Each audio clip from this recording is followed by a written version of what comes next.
আমরা নামাজ পড়ি, তবু কেন বদলাই না? আল্লাহ কোরআনে পরিষ্কার বলেছেন, নিশ্চয় নামাজ মানুষকে অশ্লীলতা ও অন্যায় থেকে বিরত রাখে। সূরা আনকাবুত আয়াত 45। মানে নামাজের কাজেই ছিল চরিত্র বদলানো, অন্যায় থেকে ফিরানো, ভেতরের মানুষটাকে জাগানো। তাহলে নামাজ পড়েও কেন আমরা বদলাই না? কারণ ভাই, অনেক সময় আমরা নামাজ পড়ি, কিন্তু নামাজ আমাদের পড়ে না। শরীর মসজিদে থাকে, কিন্তু মন থাকে দুনিয়ায়। মুখে তাকবীর, হাতে মোবাইলের চিন্তা, সেজদায় যায়, কিন্তু অহংকারটা যায়। এটা নামাজের দোষ না, এটা আমাদের উপস্থিতির অভাব। পাপ করা মানুষ যদি নামাজ পড়ে, তাহলে কি সব শেষ?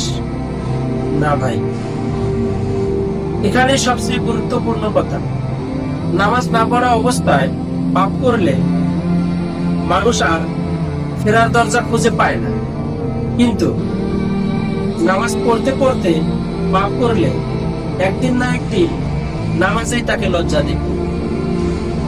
অনেক বড় আলেম বলেছে, যে নামাজ ছাড়ে না, আল্লাহ তাকে ছাড়ে না।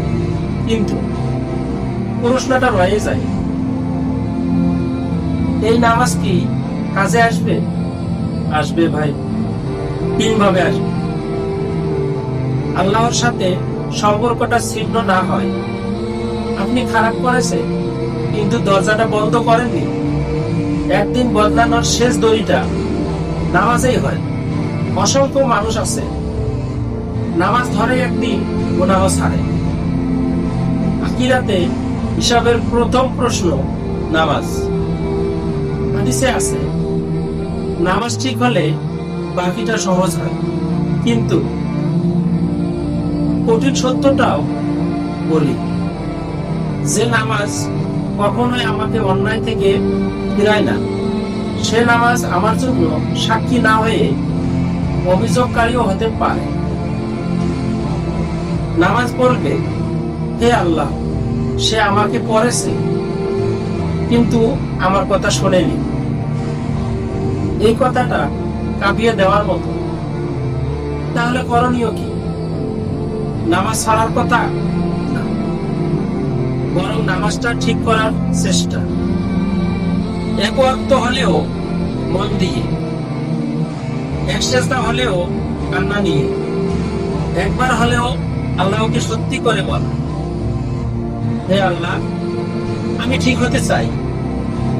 ভাই, নামাজ কোনো জাদু না, এটা একটা দরজা। দরজার ভেতরে ঢুকতে হবে, তাই নয় কি? স্বয়ং ভাবুন। এমন ইসলামিক বাণী পেতে চ্যানেলটি সাবস্ক্রাইব করে রাখুন, লাইক, কমেন্ট, শেয়ার করুন। আল্লাহ হাফেজ।